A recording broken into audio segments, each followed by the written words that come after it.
What's going on, ladies and gentlemen? This is Stardust here. Welcome back to another Gotham Knights video here on the YouTube channel. And today I am explaining the crafting system in Gotham Knights and breaking it down for everyone who was a little confused when they saw it and didn't know what certain things meant. So the crafting system was revealed during the recent Nightwing and Red Hood gameplay showcase, with a bunch of different suits available for each of those heroes, and you'll be able to find those suits while exploring Gotham City. You'll be able to collect blueprints and then earn the materials to craft them through completing missions and fighting crime. So what we're going to do is we're going to look through each of the stats to start with, and each suit will have different stats to differentiate them, but we will go through what we know so far. So we're going to start off with rarity, which, if you don't know what rarity is, it is a general indicator of quality, right? So you normally get uncommon, common, rare, epic, legendary, and heroic in this case when it comes to Gotham Knights. Level, this stat isn't really fully understood yet, but it is probably an indicator of the suit's strength, or possibly requires players to reach that level to equip it, or it's probably going to be both, though, just judging from typical looters in general. Grade, this stat doesn't actually apply to all the items that we've seen so far, so it might indicate that some suits can be upgraded and other suits can't. Maybe that depends on just what it is in general, maybe how rare it is, you know, and more difficult it is to get. Power will most likely represent how much the suit boosts a character's offensive capabilities, so like how much damage you'll be able to do, you know, and just all that sort of stuff.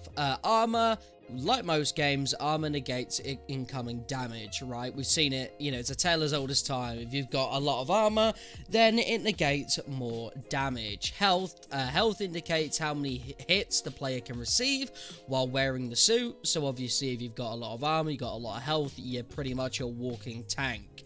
Momentum generation. This stat seems tied to Gotham Knights' powerful super moves, which requires players to charge up before usage. So keep an eye on that if you want to unleash devastating damage in Gotham Knights.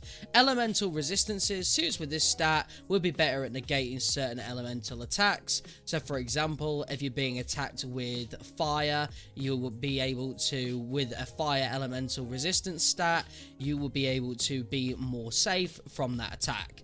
Conditional stats, this is currently unknown, but this probably conveys additional bonuses in certain situations which you can encounter across the city. Maybe if you're in a very, very cold environment, like with the Mr. Freeze boss fight we saw in the first gameplay demo, maybe you need a cold conditional stat to better survive in that environment.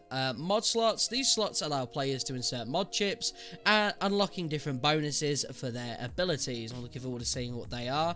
Then we've got style, which is the overall look of the suit. This will not affect gameplay at all, though, so you don't really have to worry. It's more just for appearance. Colorway, very same situation, except this will be the suit's color theme, with 4 different shades ranging from main colors to highlights. You'll be able to craft any of the suits you found via blueprints around the city, which you can then go to the workbench in the Belfry, which is the headquarters for the Gotham Knights. So next we're going to talk about weapon crafting, and I'm going to break that down for every single one of you. So it seems players will also be able to craft weaponry while working at the workbench. Nightwing and Red Hood's trailer briefly did show full crafting options, which included categories for both melee and ranged weapons. While it's highly unlikely equipped weapons will change your character's overall fighting style or animations, they do seem to offer unique bonuses, so that's something.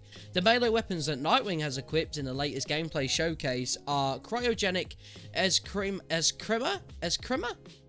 sticks. It is cool baton thingies, which have rarity, level, and melee power stats. They also seem to contain mod slots like the suits, though it's unclear whether these will like use the same mod chips or a different set. If I was a betting man, which I'm not, I would say it would be a different set. Finally, the melee and ranged weapons each have a base power rating, as well as an elemental symbol indicating what special kind of damage they may inflict. So, for example, Nightwing's cryogenic sticks and modular cryogenic darts are marked with a snowflake symbol, which obviously indicates that they will deal cold damage, befitting the cryogenic moniker. So obviously, you know, we will be going down an elemental route in this game, very similar to Marvel's Avengers.